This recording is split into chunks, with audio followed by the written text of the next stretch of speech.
Good afternoon, ladies and gentlemen. Welcome to the seminar on government initiative, new opportunities in commodity market. Before we start, we would like to show you IMC video.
It's the long history of humankind that those who learn to collaborate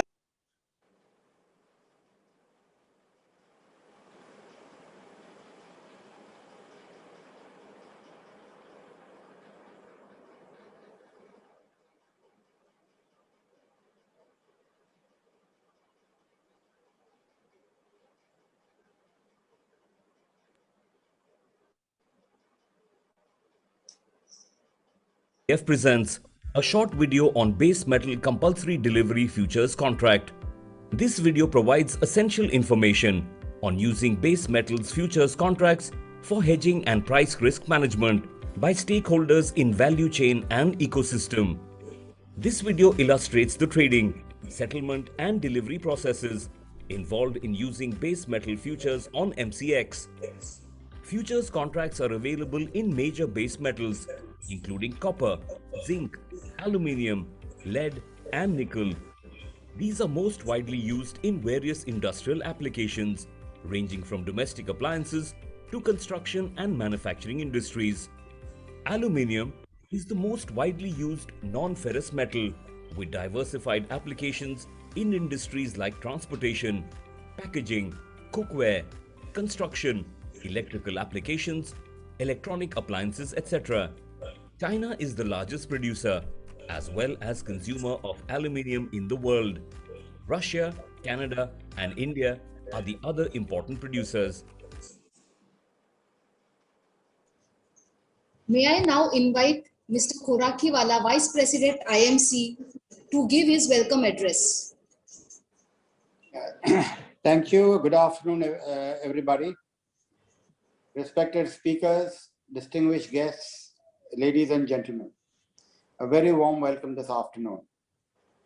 On behalf of IMC Chamber of Commerce and Industry and MCX IPF, it gives me an immense pleasure to welcome each one of you to this timely seminar on government initiatives, new opportunities for commodity markets. A very warm welcome and special thanks to our speakers, Mr. Madan Sabnavis, Chief Economist, Care Ratings Limited, Mr. Amar Singh, Head Commodities Research, Angel Broking, and our own Mr. Chandrasekhar. The year 2021 has turned out to be a deeply unsettling from an economic perspective, as we all know it, and we have been living through very uncertain times. As per the RBI, India is likely to see a GDP contraction of about 7.5%, the most severe on record. Thankfully, a significant degree of downside risk to the economy was mitigated through prompt policy initiatives and interventions from the RBI as well as the government. The government has also recently unveiled several policy initiatives, massive investment proposals, especially in infrastructure, and interesting tariff changes. Many of these are expected to have an impact on our commodity markets, covering especially precious metals, base metals, and select commodities. While FY22 GDP growth is likely to benefit tremendously from a favorable statistical base this year, there is continuing need for maintaining policy nimbleness and short-term perspective for keeping an eye on inflation, which is already showing some green shoots, and financial stability, and ensuring that the Indian economy quickly reverts to a path of strong and sustainable growth. So what are the implications of recently announced union budget for the commodity markets? What are the key factors to look out for in 2021, including macro and micro issues, fundamental to our perspectives? What are the key market drivers and how are they likely to pan out? What are the investment opportunities in the commodity market? We keenly here to wait from our esteemed panelists on all these issues as they affect our commodity markets. Before I conclude, I just want to say a very few words on IMC. Most of you know about IMC, but it was established in 1907, and it has a membership of about 5,000 members and many associate members, and we cover almost 2 to 3 lakh members directly and indirectly. We work through 26 subcommittees, and we advocate various issues to the state government as well as to the central government. The theme of this chamber this year is reboot, reform, and research. As these 3 factors are very, very crucial, as we have seen this year, and hopefully will continue for the next year as well. IMC is a SEBI accredited institution for conduction of various awareness programs. Once again, I thank all the panelists and all of you participants who are gathered here this afternoon, and we look forward to your expert comments and perspectives as we go forward. Thank you very much. Thank you, sir. Now, may I request Mr. G. Chandrasekhar to give his address? Chandrasekhar, sir. Chandrasekhar, sir.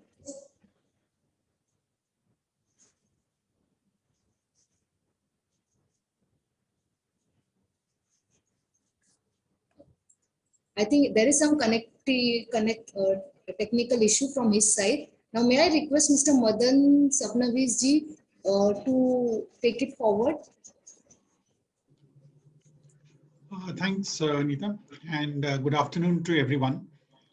In fact, I was very keen to hear Chandrasekhar speak first, because he's the expert in commodities, especially in the derivative segment. So I thought I could actually take over once he had given his initial comments about how the markets are going to be affected. See, the way I look at it is that this particular year, 21-22, is going to be an exciting year for commodities. We all know that there is going to be a global economic recovery. At least in statistical terms, I think India is also going to be following the same pattern. When I say statistical terms, it means that from a negative growth rate, we're going to a positive growth rate, which means that there is going to be a recovery, a statistical recovery for sure. And this itself is indicative of the fact that commodities are going to have some kind of a bull run. When I say bull run, I mean that there are going to be demand-supply imbalances for several commodities going ahead, which is going to result in an increase in prices. We've already seen that ever since we've seen the IMF's World Economic Outlook, which had projected that the global economy will be performing better than what it had anticipated earlier in October. And subsequently, the forecasts have been revised. And with the US economy also beyond the upward trend, it was but natural that commodity prices would start increasing. And that's something which we have already seen across the entire commodity. It's agricultural products, whether it's metal products, energy products. And I think we're all aware of what's happening in the crude oil segment. It is against this background, I think it's very much important for us to note that commodity exchanges in India will have an important role to play in the coming year, notwithstanding the fact what the government does or does not do. Because as companies which are dealing in commodities, there will be the need for you to do a certain amount of hedging. Now, even though it has been recommended that companies should be doing commodity hedging, I'm not quite sure how many companies have actually done in a full-fledged manner. And it's generally said that the cost of hedging is very high and may be negating the advantage which you get the moment you start doing the hedging process. Now, if I actually wanted to talk about 2 particular issues, which I shall elaborate on. As far as the budget is concerned, this is not what I wanted to talk on, but I really don't think that this budget really has much for commodities. Yes, there have been certain tariffs which have been increased. There's some kind of a change in your nomenclature and certain amount of taxes which have become cess. But I think those are most of fiscal issues rather than something which is going to impact the market. The two issues which I would like to flag, which I'm quite sure all of you will find interesting. Uh, Number one are the farm laws, because I think the farm laws, which have become very controversial of late, and I don't think there is any resolution as of now. We all know there have been a lot of protests and things have been deferred for the time being. But I think the farm laws have the potential to bring about a major change in the way in which agricultural marketing takes place. So the entire commodity markets, either I'm talking of the spot markets, I'm talking of ENAM, I'm talking of futures market. I think there's going to be a major benefit or a major kind of a shakeout which is going to take place once we have these farm laws in place. Because I think what the government is trying to do is essentially try and break all these old shibboleths which are there in terms of how agricultural marketing is conducted. They're trying to make sure that things are more open, things are more transparent, and more importantly, we're leading to commercialization in agriculture. If you actually look at the farm laws, I think one has got something to do with essential commodities, not very pertinent. But the very fact that we were all critical of the mandi system, saying that mandi systems have been fairly opaque. We really don't know what really much happens out there. And we've always felt that farmers don't get the best deal when they go to a mandi. Now, it's a different issue whether it's right or wrong, because today we're hearing a different kind of a voice. But all through we have felt that the mandi system was not good. What the government has actually done is saying that, look, we're giving you an alternative. You don't really have to go to the mandi. You can sell outside the mandi space. And nobody is forcing the farmers to actually sell outside the mandi. You can still sell in the mandi if you think that's the best possible option. So I think that was actually kind of a win-win situation for everyone. Now, of course, there are certain vested interests or certain groups which do get affected, because one should remember that anything in business is a zero-sum game. No, everybody cannot win. Somebody's going to win, somebody's going to lose. So the mandis are going to lose probably business. And I think the kind of fears which have been spread, I think are quite unfounded. And I think this is a very sound policy move, which just think of a situation where we're talking of farmers actually having the freedom to sell where they want to. And this is what we wanted. And we've also seen in a very limited way here in Mumbai, when we are seeing farmers able to put their vegetables and fruits in a tempo and bring it right to our doorstep. I think everybody's actually better off. They're not going through the mandis, but this has been enabled by the government in a limited manner. So therefore, I see a lot of benefits really percolating on account of this particular farm law. The second big thing which we have done is in terms of contract farming. I think we have been talking of contract farming. This is a way of making agriculture more commercial. Again, you should remember that contract farming is not a forced kind of a farming. You have corporates which have added a lot of value. And I think all of us who shop in Star Bazaar and Amazon and maybe your big baskets, so on and so forth, we're all seeing that we're all happy, or we're better off because we're getting better quality stuff at good prices. And there are always certain backward linkages which are built to contract farming. I think contract farming, again, has a potential to bring about some kind of a metamorphosis in agriculture in the way in which farmers are able to produce, because we see that wherever we've had cases of contract farming where corporates come into the picture, not only do they ensure that you get a fixed price, which you are agreeable to at the time of signing the contract, but also you're provided with the inputs, you're provided with credits. So actually whatever the Aditya was doing in the old system is actually being done by the corporate in a more transparent manner. And again, I would say that nobody's actually forcing you to get into this particular deal. So the fact that it's been made optional for everyone should actually not have found objection at any quarters, but okay, there are certain interest groups which find something to be objectionable. But I think that it's just a matter of time when we will be having these APMC laws being revoked, and we'll have this kind of free trade taking place in agriculture. And I think this really has the potential to change the lives of farmers, change the way in which we ourselves do our shopping. And I'm quite sure that this will probably be a win-win situation for everyone. So I think this is one major step which the government is taking. The second thing, if I'm going to deviate completely and talk about something in, I've spoken of agriculture, now I'm talking of something like gold. I think something which really worries me today is when people keep talking of cryptocurrency. Okay, we're talking of Bitcoins and all that, which I think is from the point of view of a pure commodity market perspective, because if you look at bullion is something which is traded very well. We've seen very good trade, especially taking place on MCX right from the 2003, 2004 days. And I think this is a market which is well established. And the fear which I see is that allowing cryptocurrencies, more of these Bitcoin kind of things coming in, which actually offer alternative investment options. So there's one part of a regulatory issue where we say that can I have two currencies? Can I actually transact in a Bitcoin in India? Okay, that's one kind of an issue. But the defendants of Bitcoin normally keep saying that let it be an investment option. You know, what stops me that if I'm investing in gold, why don't I invest also in a Bitcoin? And if I make money, I lose money, it's fair enough. Let's have a transparent system by which we give additional alternatives to investors. So this, I think, is something which I think the government is not for, which I'm very happy about it. The RBI has also expressed their reservations, but we know very well the way things evolve in the world is what is not accepted today. Maybe after 5 years, it will be accepted, and you and I may also be owning Bitcoins. I think this is something which could actually be coming in the way of commodity markets growth, especially when you're looking at it from the point of view of investment. So as long as I'm doing it as a hedger, I think that's will carry on in the normal course.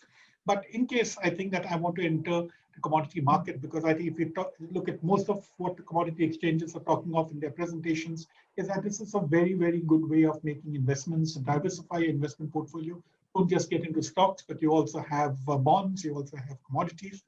This, to my mind, is something which can be upset in case we do have permission given, maybe not now, maybe 3-4 years down the line. And that could be a kind of a challenge for the commodity markets. So how exactly do commodity markets tackle all these issues? On one hand, you'll have the agricultural markets opening up. And today we see that we don't see too much of a vibrancy when it comes to futures trading in agricultural commodities, maybe a handful of commodities. Maybe this is something which would see a major growth. On the other hand, when we're talking in terms of things like gold, precious metals, there could be some kind of a threat coming from something like Bitcoin. And of course, things like metals, there's again some talk of saying that, well, I think the RBI has been trying to tell that you should do your hedging on Indian exchanges and don't do it on LME.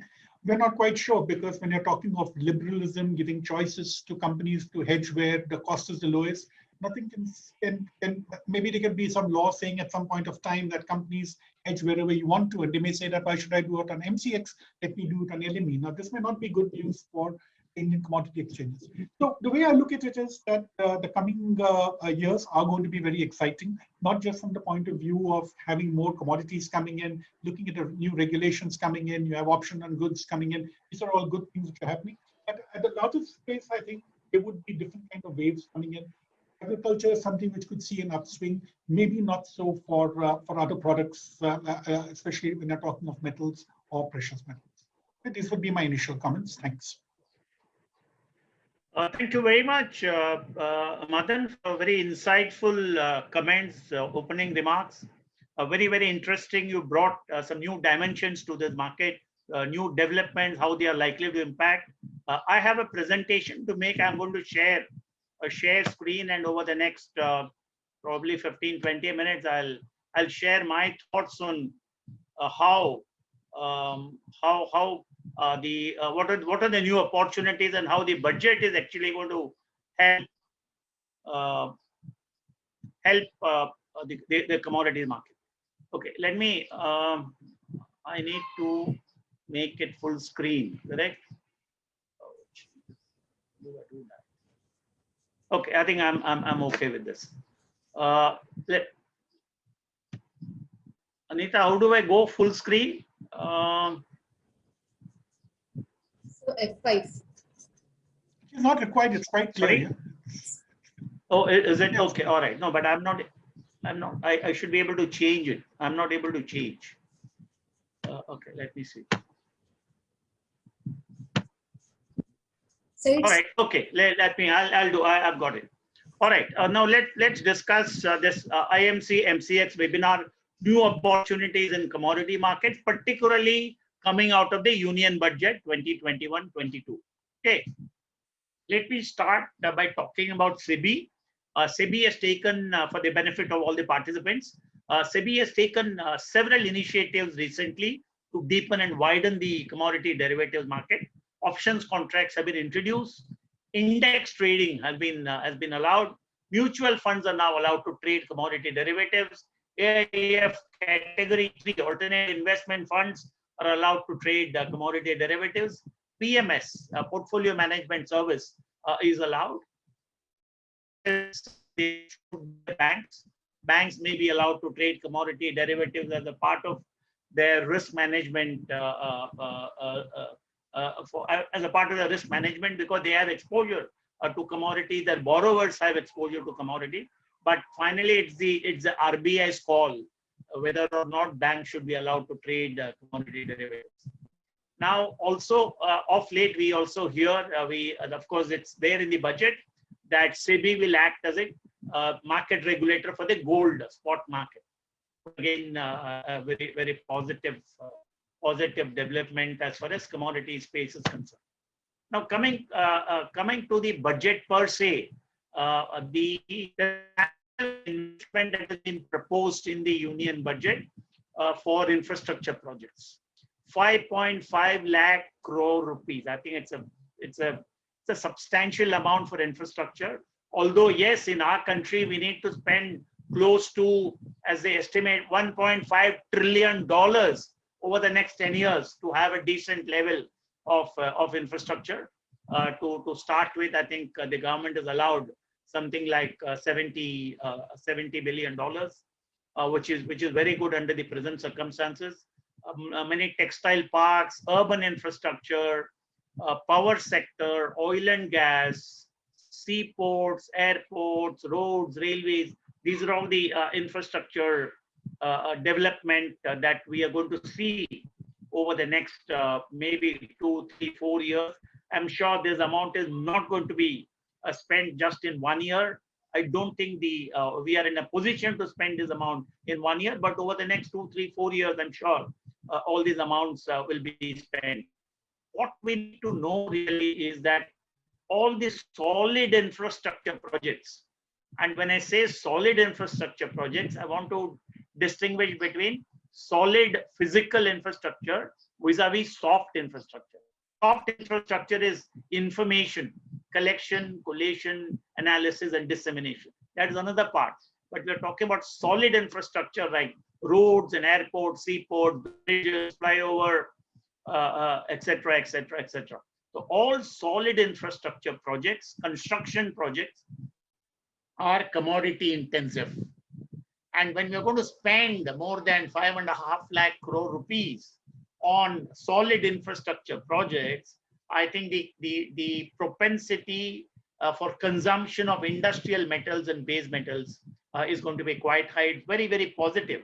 The budget proposal to spend a huge amount on infrastructure development is, I see, as a very positive move for consumption of a very large number of commodities, particularly industrial metals and base metals. Now, most of the infrastructure projects, as I mentioned, will consume large quantities of cement.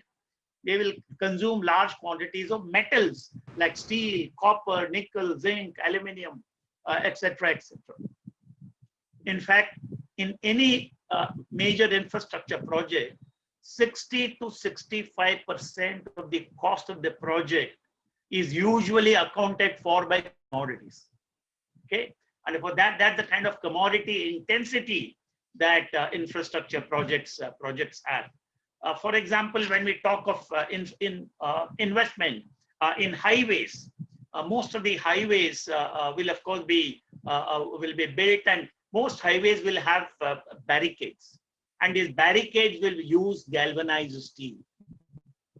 And for galvanized steel, we need zinc coating to ensure that they are rust proof, etc. Therefore, there will be huge demand for galvanized steel plus huge demand for zinc. Similarly, wherever we use stainless steel, there'll be a concomitant, an associated demand for nickel. Similarly, copper and aluminum are used for transmission and distribution of power lines. Okay, and therefore we are going to be spending a lot of money on power generation, transmission, and distribution. Oil and gas pipelines, for example, obviously they use a lot of carbon steel. For everywhere, every infrastructure project Cement will be used, steel in some form or the other will be used, copper, nickel, aluminum, zinc, base metals will be used. So this investment proposal in the budget is going to boost our metals consumption, commodity consumption in general, and metals consumption in particular. The other proposal coming out of the budget is the automobile scrappage policy. The government wants to scrap automobiles probably after 15 years or 20 years. I can't, I don't remember exactly if there is any specific period they have mentioned. But once this scrapping policy comes into operation, then it's going to be very positive for the automobile sector. And in the automobile sector, we know automobile sector is again highly commodity intensive. Basically, it is metals plus rubber for tires, and of course cotton for seat cushioning, etc.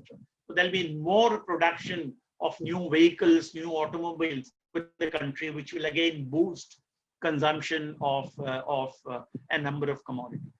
The government has already spoken about boosting electric vehicles, and of course, obviously, also have charging infrastructure. Like we have petrol pumps all over. We will also have charging infrastructure, which will again, electric vehicles are highly metals intensive, and therefore metals demand is still quite far away in EV4A. I think it just started. It takes 7 or 8 years at least.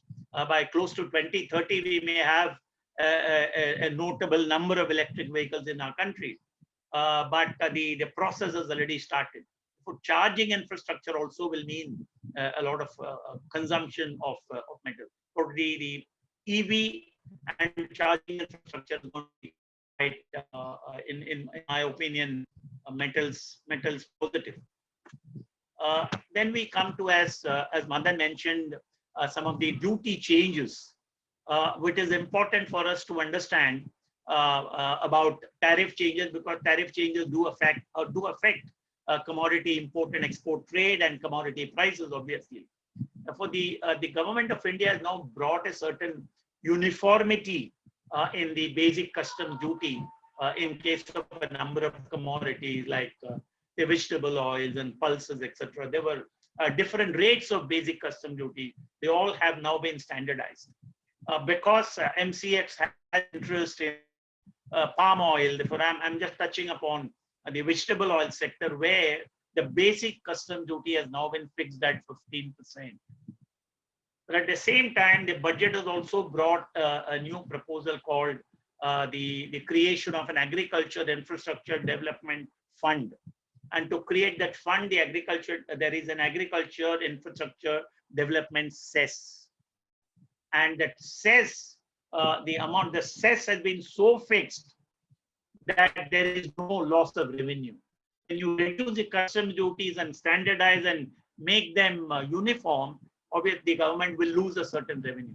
But to compensate for that, the government has now brought in the cess, AID cess, which is equivalent to the percentage of duty which has been reduced. Therefore, the net effect remains the same. It's been now divided into two components: the lower basic custom duty, and of course, then you have the AID cess, which will obviously compensate. There will be no revenue loss to the government. Now, look at vegetable oils. Now, the basic custom duty is 15% on all vegetable oils. The basic custom duty on pulses is across pulses is 10%, for example. For on CPO, on crude palm oil, in which MCX has interest, MCX has sizable trade, the basic custom duty is 15%, and the government has fixed the cess at 17.5%. So, therefore, it is 15 plus 17.5%. Also on sun oil and soybean oil and sunflower oil, the basic PCD 15% plus the cess is 20% ad valorem. Remember, over and above all this, there is already a 10 percentage point, not 10%, but 10 percentage point social welfare cess. And therefore, this 15% plus 17.5% will be 32.5% plus 10% on 32.5%, will be the total duty on CPO, for example. And for this is the provision which the government of India has brought, and this will certainly have implications for revenue distribution, because the basic custom duty is also shared by the center with the states, but the cess will not be shared with the states. Therefore, the revenue of the states might actually decline. Anyway, cotton is again another commodity which is of great interest to MCX. MCX's warehouses, I think, are now overflowing with a lot of cotton stocks. Cotton import was, India is the world's second largest producer of cotton and the second largest exporter of cotton. But we also import small quantities of cotton, which are called, which are very superior, fine varieties of cotton called extra long staple varieties, about 1.5 to 2 million bales of cotton. Our production of cotton is about 333 to 35 million bales, and we import less than 2 million bales of these fine varieties of cotton, which are not grown in our country in any big quantity. So the demand for these kind of fine varieties, ELS, for example, extra long staple varieties, 3 times higher than domestic production, and therefore we are importing. Now, the government of India, the budget has imposed a duty of 5%, import duty 5% on cotton imports, plus a 5% AID cess, and therefore the industry, the user industry is upset with this because they have been importing cotton without duty, and therefore they think this duty will actually raise their cost of raw material, which can blunt the competitiveness of garment and textile export, etc. But that's a different conversation altogether. But I'm coming from another angle, and which is that as Madan talked about contract farming law, there is now an opportunity for our country, for both the user industry, cotton user industry, the spinning mills and the textile mills, etc. Cotton user industry to take advantage of the contract farming law. Work closely with farmer producer companies, and try and produce and promote more of ELS cotton in our country. I think this is an opportunity which I am sure the user industry will explore very, very seriously, and possibly an exchange like MCX can play a proactive role, a catalytic role in promoting these kinds of initiatives. Let me go to the next slide. I want to talk about hedging cotton price risk. I think this is extremely important. In the 40s, 50s, and until the mid 60s, when of course in the mid 60s forward trading was banned by the government, we used to have a contract called on-call contract. This on-call contract was quite popular, particularly in the cotton trade until the 60s, again, where the user industry or an entrepreneur will actually enter into a contract with a group of farmers to produce a specific variety of cotton. And the contract will not specify the price of cotton, but the contract will contain the specifications of cotton that the growers were expected to produce, and then a premium was agreed upon in advance. For the on-call contract, without mentioning the basic price, will certainly mention the premium which the entrepreneur would pay to the farmers for producing a superior variety of cotton. And the price will be decided after the signing of the contract as the season progresses, as the crop develops closer to the harvest. The buyer of the produce will take a call about which futures contract, the price of which futures contract he will use to finalize this contract. And therefore, if the contract is entered into in the month of June and the arrival is expected in November, hypothetically, then the buyer would say he would look at October futures contract and take that price. So the farmer will get the price which is reflected in the October futures contract plus the premium which has been agreed to in advance. This is called on-call contract. This was very popular. Unfortunately, I think after forward trading was banned, I think people have forgotten about all this. This is a great opportunity for the user industry to actually revive on-call contract. And I can see a good possibility, a good opportunity for MCX to start working on this to popularize this on-call contract, which is very similar to a non-transferable specific delivery contract. And where the price is fixed after the contract is signed, the premium for quality is pre-agreed, and the price will be decided.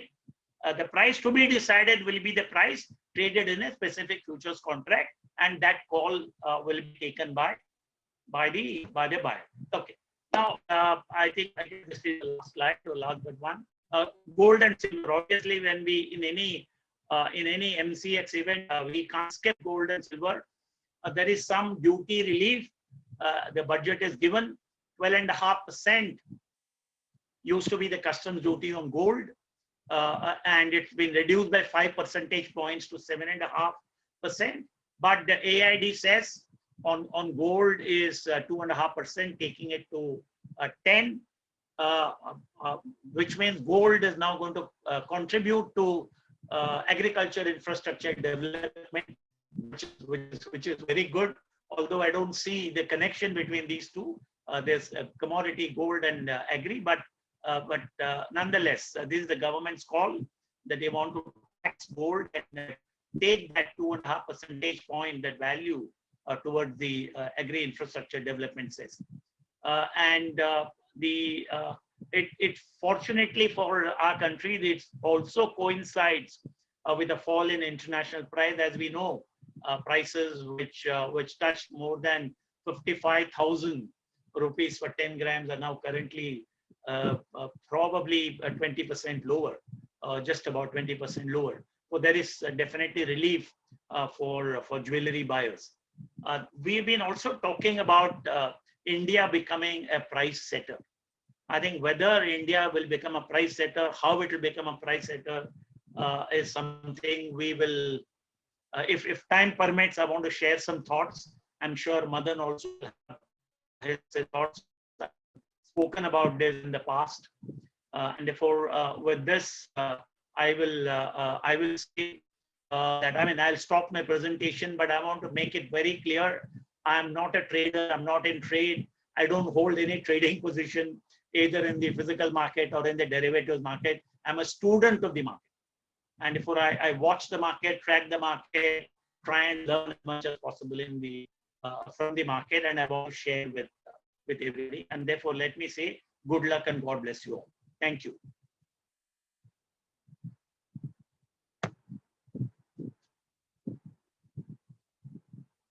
I'll now invite our friend, the third speaker, Amar Singh.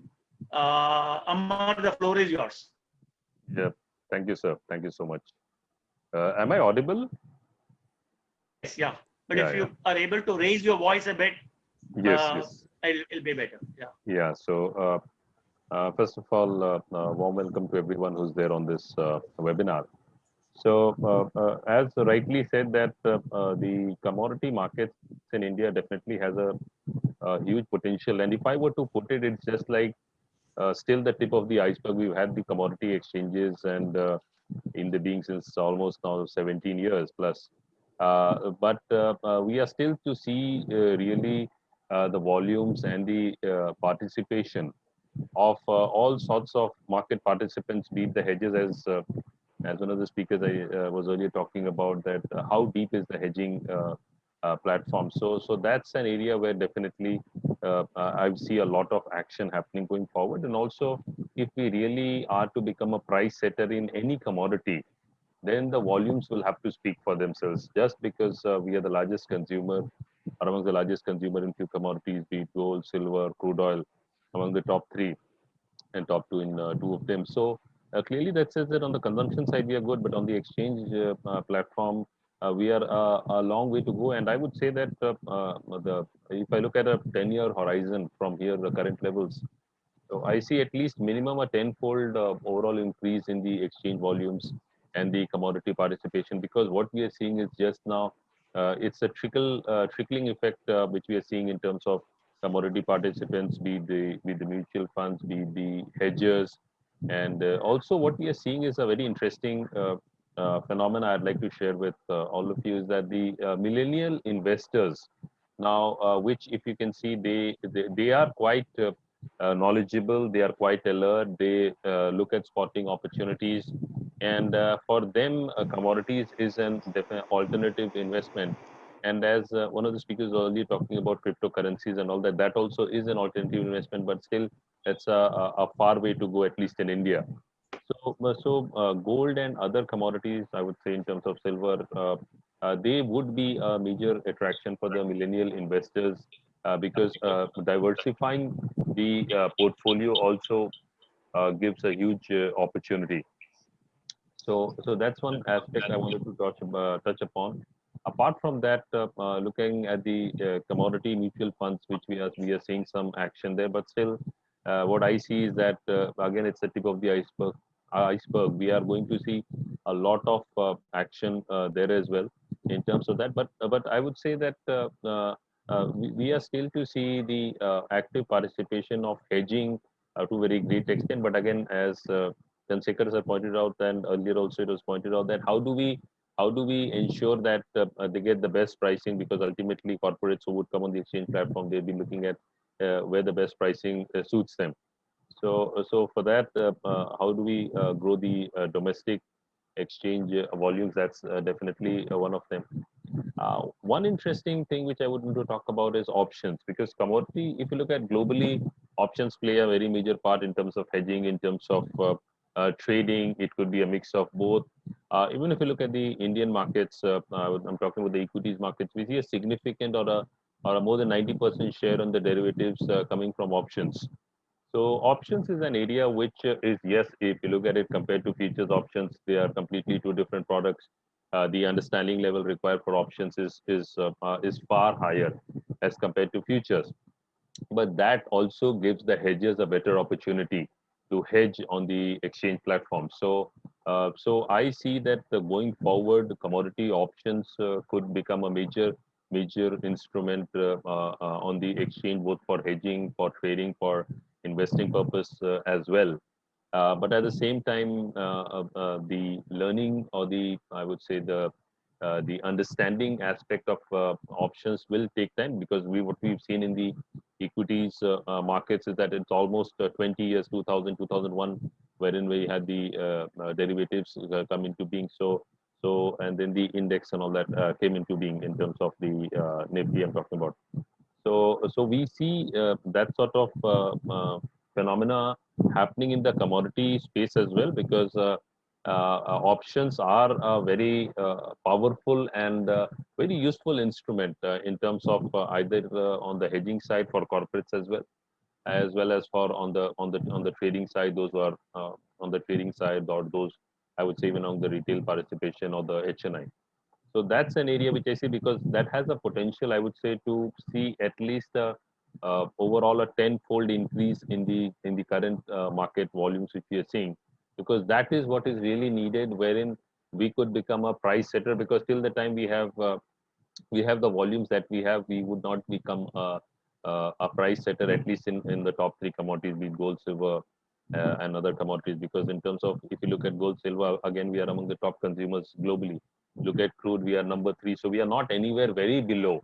But the big question is, how do we move up the ladder? And that would only happen when we have a more vibrant, I would say, volumes and participation. Because volumes is one thing, but it is actually the participation, the market participants, in terms of the I would say mutual funds, in terms of the hedgers, in terms of the investors, in terms of the traders, in terms of the AIFs, how they are actually coming onto the exchange platform, and are they really finding that sort of value in terms of asset diversification?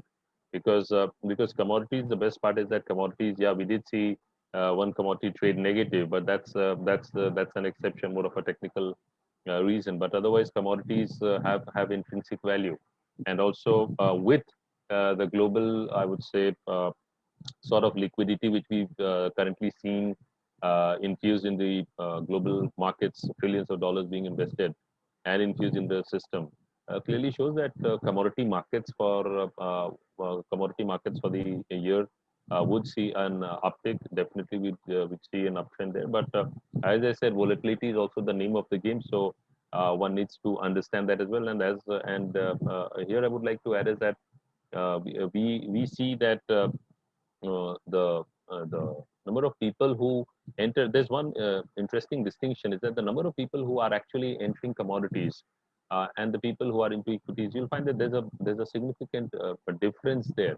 That commodities generally, the people who are trading in commodities are generally from the commodities background, until unless they have an understanding of gold and silver, which there's a lot of information, a lot of data also which is available. So that again becomes a very important and pertinent point as to the availability of the relevant data. So international commodities, be it gold, silver, base metals, or crude oil, we see a lot of international data which is available. So that helps the investors and traders alike to take some informed decisions. So that again would be area wherein I would say going forward, because what we are seeing is that with the penetration of internet which we are seeing in India, and also what we are seeing is that the number of people, or the people who are coming into the markets, be it any market I'm talking about, be it equities, commodities, or currencies, we are seeing a lot of almost more than 70% coming from tier 2 and tier 3 cities in the country. So there's a lot of investor awareness, a lot of hand holding that is required for the commodity space. Because if you ask me, I've been in this market again for almost since the start in the commodity space, and I see that in terms of the volumes on the exchange, in terms of the participants, we are there's a minimum tenfold tenfold increase in volumes which would happen. And I would say the major driver there would be options, where the corporates, if they get into it, and if the other participants also get into it, they could really benefit from it. So with this, I would like to just stop here.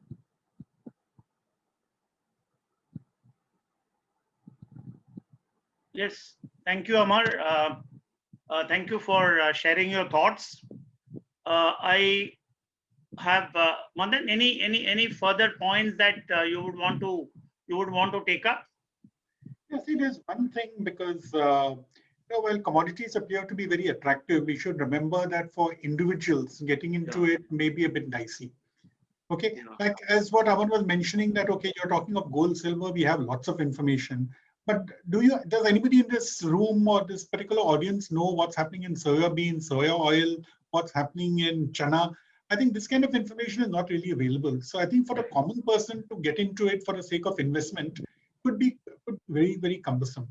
And the second problem which is there, one should realize that, like, we try to compare with equity markets and say, look, equity market trading is, like, all of us understand what it is, or at least we think we understand how trading is done. But commodities has this nonsensical thing that at the end of the contract, if you can't reverse it, you'll have to take delivery or give delivery. So that could be a major headache. So I think that's something which is going to come into way in terms of retail participation. So I think it's still going to be a broker community or a member community which is going to deal with it. Maybe hedgers, companies, if they feel that LME is not that good and an Indian exchange is good, they will come in. But I think it's still a long distance of before individuals can come in. And then the last point is in terms of options. I really don't know what are the volumes and options in India for commodities. I don't think it's really taken off. Because we should remember that options is a very, very complex. To top it all, I'm talking of commodity futures or commodity derivatives is a complex concept. So I really don't know if this particular market is going to take off in any bigger way, because I think there's been a lot of stagnation in aggregate volumes. The agriculture has actually sunk. And even in terms of your energy products or bullion and other metals, there's a few products which are doing well, and I think MCX is doing very well on this area. But I don't think there's been that kind of an exponential growth, because even I had worked in the commodity markets earlier when NCDX was set up. we all thought there'll be exponential growth, but all those stories never really did work out. I agree. There are concerns. There is no doubt at all. And I tell where as a teacher, as a lecturer on the markets, I always tell students that one, it is equities are perceived as an investment asset class. Commodities have been perceived as a consumption asset class. But now, slowly, commodities are also being seen as an investment asset class. But investment in commodities is very, very tricky because the markets are very highly volatile and there are multiple drivers of this market. And therefore, if you want to buy an index, say Nifty or Sensex, you put some money, then forget about it for 1 or 2 years because our country is expanding. We're in an expansionary phase. The index keeps rising. Then you sell, make money, book your profit. Commodities, it won't work that way. Commodities have got to be focused all the time on the market fluctuations. This is number one. Number two, I would also advise investors that you must have adequate product knowledge and market knowledge. Without gaining product knowledge and market knowledge, it's not going to be easy for investors to succeed in this market. And then third one is also trying to understand a complex product like the options. Futures are actually quite easy to understand, but options are a superior product. There is no doubt at all. Options give you all the advantages of the futures contract plus something more. It's something like an insurance primarily. But yeah, options as a product for people to understand is going to take a long time. It's going to take enormous amount of awareness and education and training that is required, and which is where the exchanges have a big role to play. The regulator has a big role to play. The media has a big role to play. The brokerage firms have a big role to play in educating people.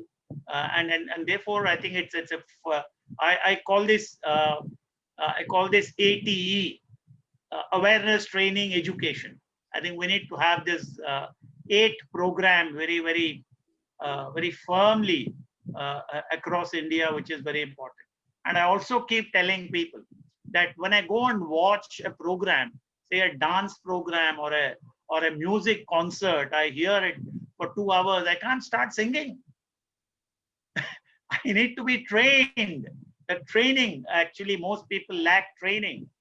They think, yaar, mera broker ne bol diya, ya mera dost ne bol diya, invest in gold, and therefore I have invested in gold. I think that kind of investment is no investment at all. And that is why I think there's a huge responsibility on all of us. We are all a part of the ecosystem to create awareness. One. The second point, I think what Madan pointed out about options contract is extremely important. Options are a very complex product, yet once people understand the nuances of how the options contract works, I think it's actually an extraordinary product which gives you all the benefits of futures plus something more. Because in futures, you can only manage through a futures contract. You manage your price risk, you hedge your price risk, you protect your margin, profit margin. It does not give you windfall gains. A futures contract will not give anyone windfall gains, whereas options contract works as a futures contract. It protects your upside or downside risk depending on whether you are a producer or a consumer. But it also gives you, when the market moves in favor, you can also enjoy the benefit of a rise in price or a fall in price. But very difficult to educate people. It'll take a long time, and I suspect not much work is being done in educating stakeholders, in educating investors about options contract. Yes, hota hai, you give a lecture for an hour or so. that is only it's only introduction of options trading as a concept, not really which all of us have to be concerned about. Yes, Amar, you were saying something. Yeah, that question. Amar, you had something to say? Yes. Unmute. Yeah. Yeah. So it was like if you're looking at the options volume currently, they are means around 90-95% would be futures, and 5% roughly would be options on the commodity exchanges. But if you look at it's simply the other way around when you look at the equity markets. So as you rightly said that yes, it's a very complex product. It's not easy to understand. Yeah, but it's very easy to trade. One can go and buy, sell, but that's not the way of making. I would say coming into the markets. You need to have proper knowledge. So then your confidence level will also increase, and you could means either on the hedging.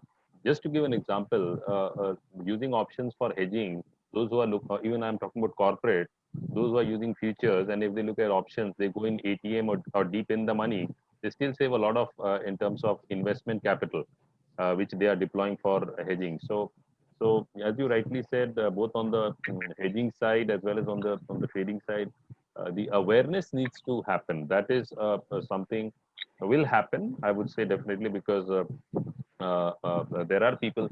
See, in terms of bullion, in terms of crude, these are such commodities which really investors or traders, they are interested in these commodities because there's a lot of information, there's a lot of movement also happening. So I see that a lot of action could happen and a lot of trading could be synced along these commodities. Then it could be of more beneficial rather than looking at the I would say on the other commodities where there is comparatively less information available. Yeah. Actually, Chandrasekhar, I'd like to Yeah. say something fairly Sure. controversial out here. Sure. No, Since sure, our of subject course. here is what the government is doing in commodity markets, right? Right. But if you see one fundamental flaw which is there in Indian agriculture, it's a Yeah. regulatory issue. Because commodity futures is supposed to look at price discovery. We want a most Yes. efficient price discovery process. But in agricultural commodities, we start off by saying farmers should get higher price, which I think is an error. The moment I start off with, I just look at it, I want to trade in some agricultural commodity, and I don't know which minister is going to change what policy. We want to increase the price. But today, in fact, day before yesterday, I think the newspapers said that horticulture production is all-time high. But to me, it means absolutely nothing because all the prices of vegetables and fruits are high in the market. Why should that happen? I think this regulatory issue, and I think the fact that we are, see, I think gold becomes a safe product because it's internationally determined. You Yes. keep saying that we should be price discovery should take place in India, we should be the price setter. But who's going to take a price which is so distorted? Yeah. Exactly. India may produce the largest number of potatoes, but such a rotten price discovery system we have. Yeah. So I think that's something also which we should keep in mind. Yes, Yeah? I think that's a fundamental structural issue as far as price discovery in agriculture commodities is concerned. We have a fairly, I would say, this is my personal view, a contrasting or conflicting view of, on the one hand, ensuring that farmers get higher and higher prices, and with a very limited relationship with global price trends. And on the other hand, we also talk about the Reserve Bank, for example, talks about inflation control 4% as a comfort zone, comfort level, etc. No, I understand. I think we need a lot more deep thinking is required to address. In fact, Chandrasekhar, if I have to say in a very, very lighter and frivolous note, no, in a very frivolous note, we want farmers to get the highest price. We want Aditya to get the best deal and the consumer pay the lowest price. Right, correct. This is completely, yes, completely conflicting, contradictory, and contrasting kind of objectives. And how do we, and that's why, because this is so contrasting and contradictory, and kind of diagonally opposite, depending on various political and other pressures, social pressures, economic pressures. I think the policy keeps shifting. Yes, I completely agree. I think this is one of the issues we need to confront as a nation. All of us have to be aware of, and we need to discuss this. This is very, very important. There is no doubt at all. I'm coming to this. All of us, we over the last several years, we're talking about India becoming a price setter in gold, right? Maybe I think Amar will have some idea. We have kept saying that India should become a price setter in gold. I think merely because we are the world's second largest importers of gold. And we spend 20, 30, 35, 40 billion dollars on gold import. Is that going to make you a price setter in the world market?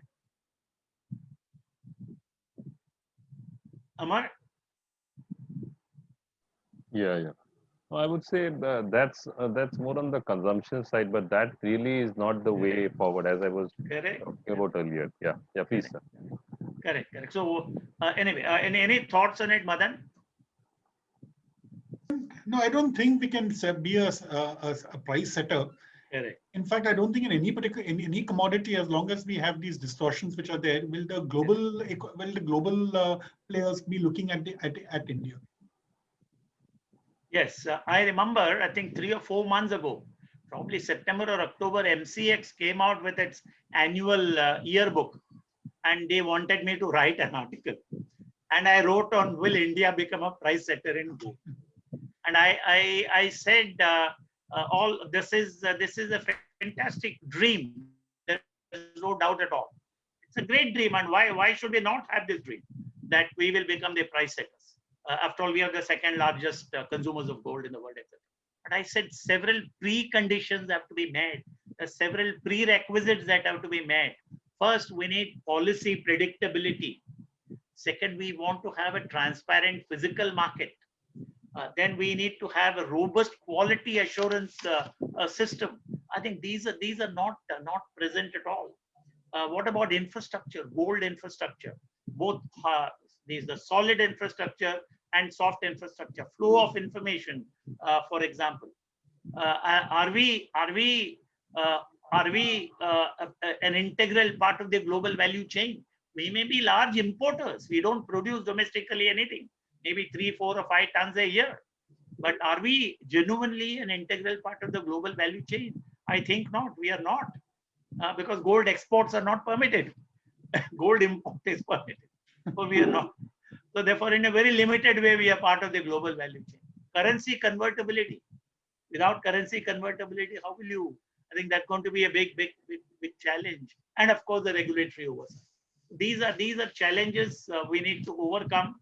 And I had even mentioned to SEBI, I'm sure Madan, I can share with you, that these issues are outside the ambit of the exchanges and outside the ambit of the regulator. These issues have to be escalated to Delhi, to the Finance Ministry, to the Commerce Ministry, to the Consumer Affairs Ministry, which looks at the BIS and quality certification, etc. I think we need to work towards that. It is a tough call. It's a daunting challenge, but I think there's nothing wrong in thinking about it. But merely thinking and dreaming about it is not enough. It has to be backed by a very concrete strategic action plan. Maybe 5 years, 10 years from now, we could be among the price setters of gold in the world. But it's going to be a very tough call. Therefore, a lot of policy initiatives are required, is what I had said. Now, I want to let's go to the chat box and see.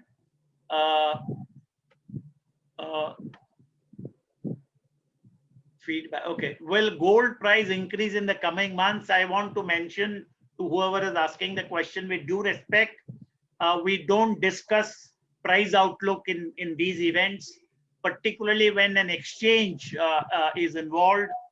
We don't discuss price outlook at all. Price outlook will be a very different webinar or different activity altogether. Therefore, I'm afraid we can't give any price outlook. Even economists can't talk, Chandrasekhar. Economists can't give their view because they have a view on everything. No, I know. I have a view on everything. I have written about it. I completely agree. But formally, because an exchange is associated with this, we are the regulator has said don't discuss prices. I think that's it. Yes, of course, I have my view.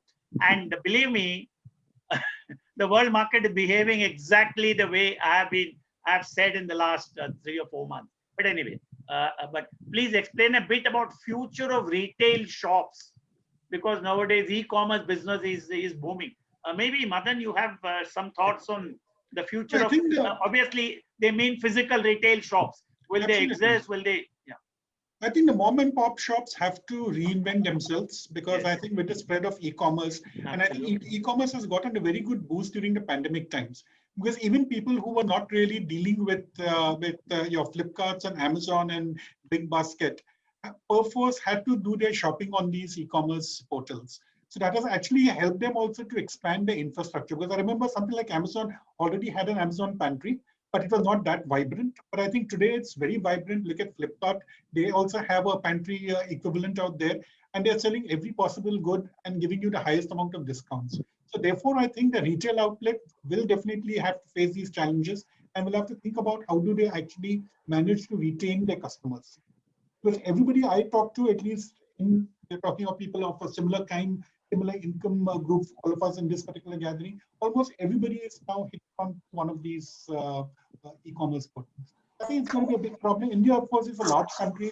Therefore, one can still say that one can carry along. But I think the pace at which e-commerce is growing, I'm sure that the smaller people are going to have a problem of how to reinvent themselves.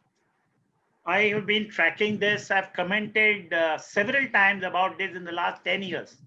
If you recall, I think there were issues. I remember very clearly 10 years ago when Reliance Retail started a shop in Lucknow. The shop was attacked, all that.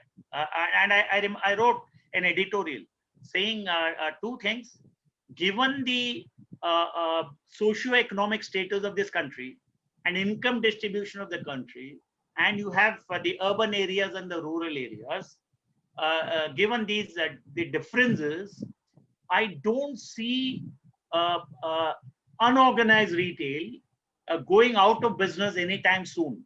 Not in the next 25 years. Even today, I'm thinking this is number one. Yes, e-commerce is flourishing. There's a big boom, etc. But when you look at the total size of India's retail market, there will be a limit to which e-commerce will move. They are growing rapidly, obviously, because of base effect, and the pandemic and lockdown actually helped them accelerate their business. There are about 15 or 16 million small mom and pop kind of shops across India. Some of them may be forced to relocate. For example, if I had a shop in, say, Kafparet in Bombay, for example, and given that the economic level of people living there, most people will order online and it will be delivered. For my business as a small shopkeeper would certainly be affected. Therefore, I may be forced to relocate, maybe to Dadar, Matanga, or Dharavi, whatever. I'm just saying as an example. This can happen in different parts of India. But I don't see a mass extinction of retail anytime soon. It's, in my view, most unlikely to happen so long as income disparities and urban-rural divide, all that is going to continue. And therefore, I think we will leave it there unless you have another view, Madhu. No, I think it's going to happen faster than you think. Yeah. Because you should remember Flipkart and Amazon have very deep pockets. They're willing to make losses for the next 20 years. Yeah. And the rate at which they're getting into the rural areas is quite amazing. Yeah. Because I've spoken to people who are working out there and they're saying it's really amazing. They're being very, very aggressive, more aggressive post the pandemic. So I think it may happen faster. I remember 5 years ago, all the dry fruit vendor stores in Masjid area got together during Navratri. From Navratri to Diwali, they refurbished their shops, had fantastic lighting and all that, and had huge variety of all kinds of dry fruits and other sales that take place usually during that festival period. And they did marvelous business, notwithstanding several of these organized retail, large format organized retail.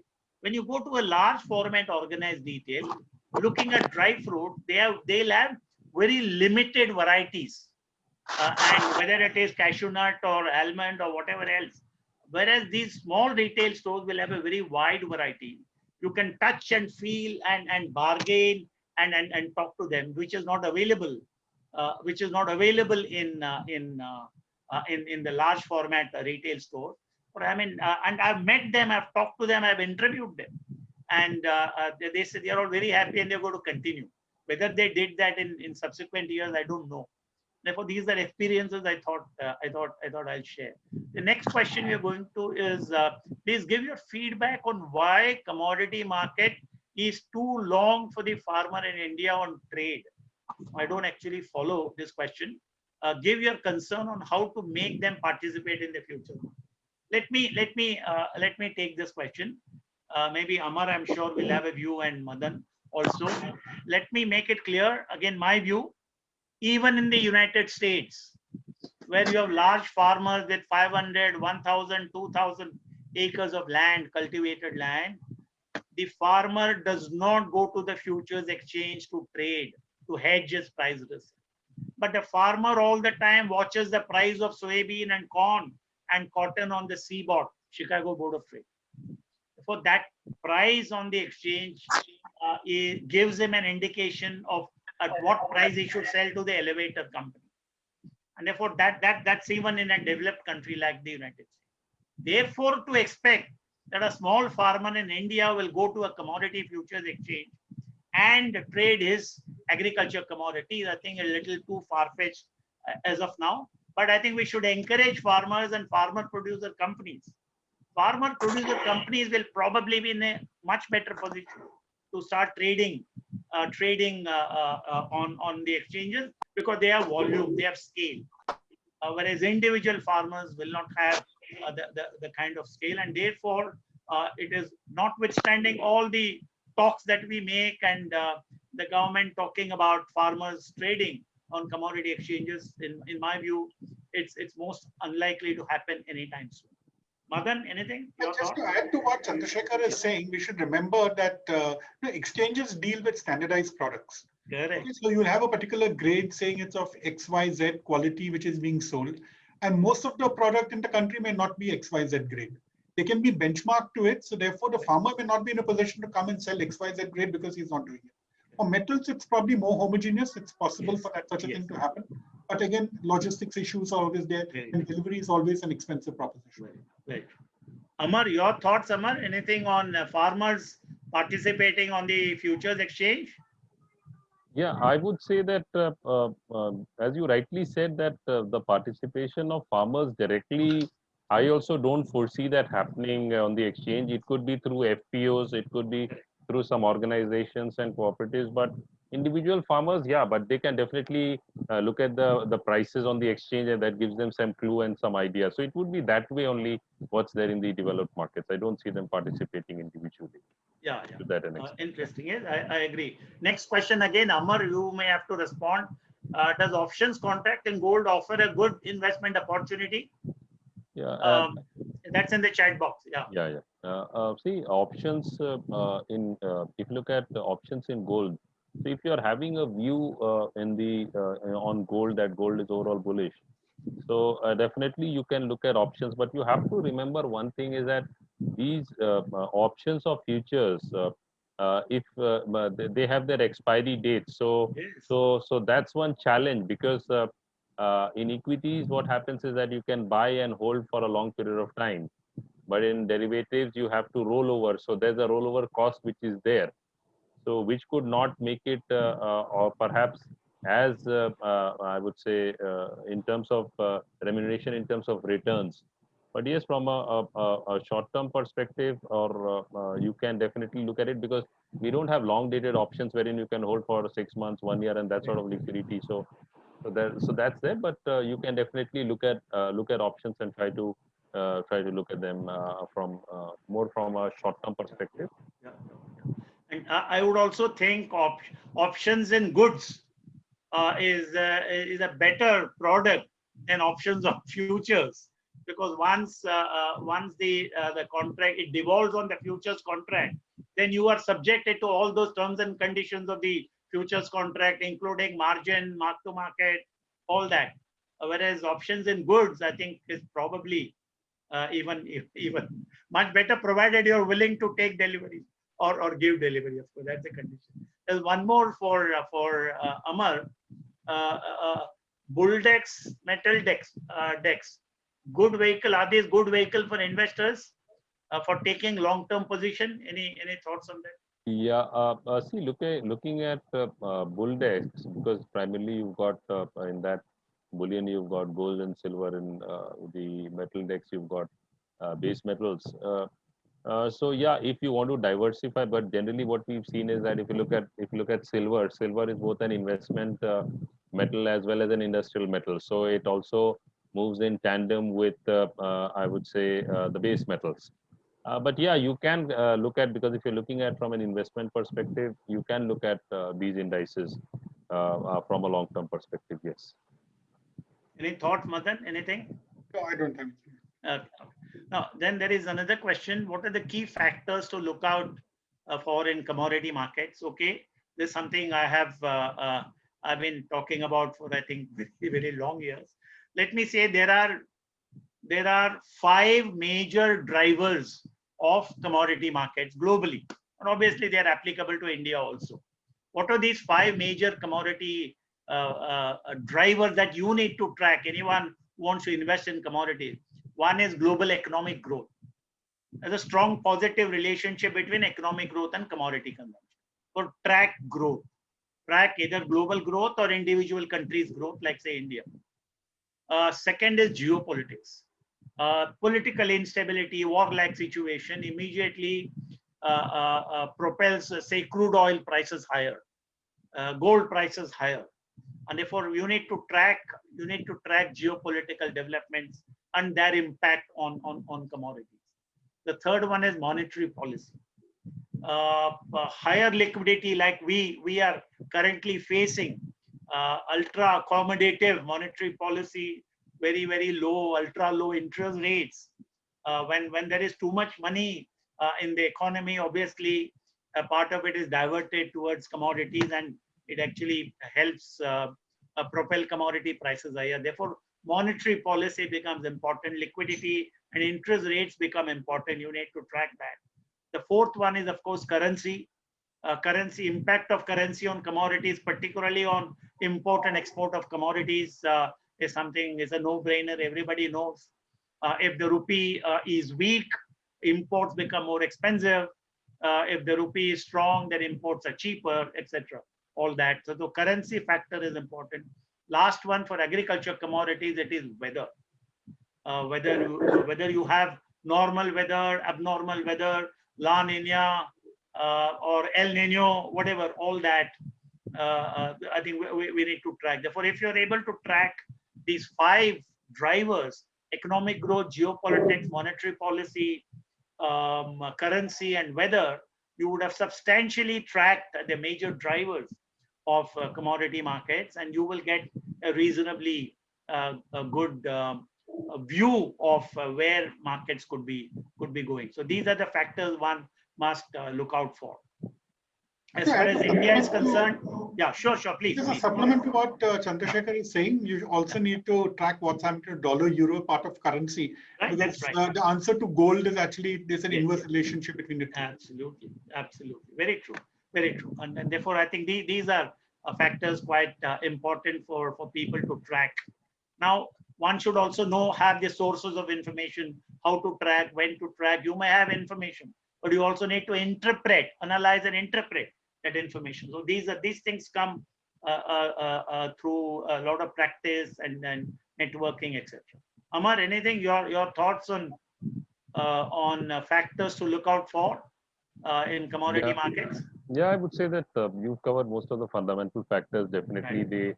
they play a very important role. But I would say that looking at if someone is on the technical oriented, looking at the technicals also, because they do have an impact, which I've seen in the currencies and commodities, and equities also there. So having an additional tool can definitely help time better.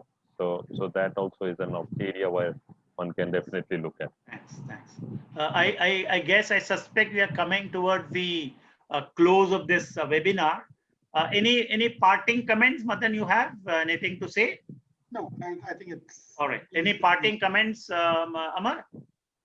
Oh, I think. Okay. All right. Thank you. I think we've covered a substantial part of the budget and its implications, how huge infrastructure investment is going to boost commodity consumption, and how generally bullish conditions for commodities in India. At least I am bullish about commodity consumption in India over the next 10, 15, 20 years, because our economy is going to expand. Our economic activity, our growth will be substantially commodity driven and commodity intensive, whether it is oil and gas or industrial metals, base metals. Agriculture will be large producers, large processors, large consumers, large importers or large exporters of a wide variety, wide range of commodities, and therefore I think overall the consumption potential, the appetite for consumption of commodities in our country is going to be quite elevated over the next 10 or 15 years, and therefore it will make a lot of sense for investors to start tracking and look at investment options in commodities. With this, I think we will bring this session to a close, and I'll request our very highly esteemed Tanil Bhai Kilachan to propose a formal vote of thanks. Kilachan as the co-chair of the IMC's Economic Research and Training Foundation and former president of the chamber itself. Sir. Thank you, Chandrasekhar, and thank you all the speakers. It was like reading an encyclopedia, to put it very humorously, but I think the extent to which the thoughts have been given are quite a learning experience. It's a very knowledgeable webinar that we've had. I think Chandrasekhar made a point about awareness, training, and education. Yes. I think these three elements are critical now to give some benefit to the commodity exchange phenomenon, which is now beginning to take place in our country. One suggestion I have, which I'm taking it up in the main committee chamber, general committee chamber, is that like every year before the budget, finance minister meets the industrialists, economists, trade union leaders, but nobody from the commerce or the industry or the export-import ministries, commerce, meets any group of traders. I think we should suggest to them that they should have a similar meetings with the traders to understand what type of problems, etc., they face, so that some element can be introduced in the budget. Otherwise, as Mr. Sabnavis has said, in the budget there is no mention at all of anything except some tariff changes which is expected, some 400 items which they will announce somewhere in autumn. Now, this is really not something which the budget should keep on the side. So I think this importance of commodity trading and MCX and the way you all have discussed requires to be given proper priority by the higher ups in Delhi. So I think this is one thought I had when after listening to all of you this afternoon. So once again, thank you very much. And we, as you know, do these seminars regularly with the MCX, who have been giving us a lot of support. Chandrasekhar has been active. We have been doing some such awareness programs outside of Mumbai also, because I think a lot of the other Mafusil centers can equally play a good role in bringing awareness and investment alternative that a lot of them are looking for. So I think we'd like to encourage that also. And thank you once again for all the speakers for having given this opportunity to learn something out of this. Thank you very sir. much. Thank you very much, sir. Thank you. Thank you, sir. Thank you, everyone. Anita, over to Thank you. you, sir. Thank you. Thank you, everyone. Can we leave? Thank you, everyone. Thanks, Madan. Thanks, Amar. Thank you very much. Yeah. Thank you, sir. Thank you.